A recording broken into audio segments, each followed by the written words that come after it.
നമസ്കാരം. രേഷ്മ പി തങ്കച്ചനെ കുറിച്ചാണല്ലോ ഇപ്പോൾ സോഷ്യൽ മീഡിയയിൽ മുഴുവനും ചർച്ചാ വിഷയം.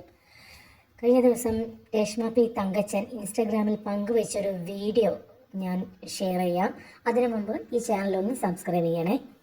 നമസ്കാരം, ഞാൻ രേണു സുധിയാണ്. ഒന്നാമത്തെ വീക്കിൽ തന്നെ ഞാൻ എലിമിനേഷൻ റൗണ്ടിൽ വന്നു.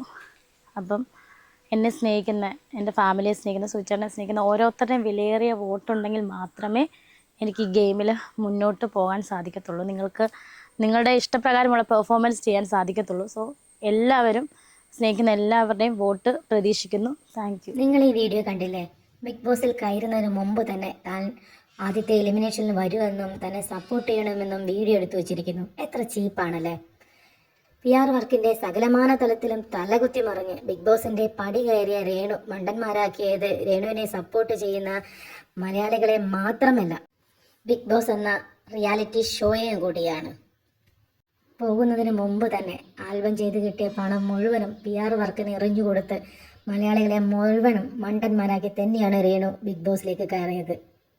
സംശയിക്കേണ്ടിയിരിക്കുന്നു, തലവേദന പോലും അഭിനയമാണോ എന്ന്.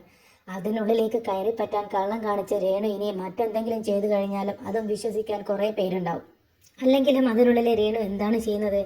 വിധവാ കാർഡും വുമൺ കാർഡും വിക്ടിം കാർഡും പൊക്കിപ്പിടിച്ച് ആളുകളെ മണ്ടന്മാരാക്കുക എന്നല്ലാതെ ഒരു ഉളുപ്പുമില്ലാത്ത പെരുമാറ്റമല്ലേ രേണു അതിനുള്ളിൽ കാണിക്കുന്നത്.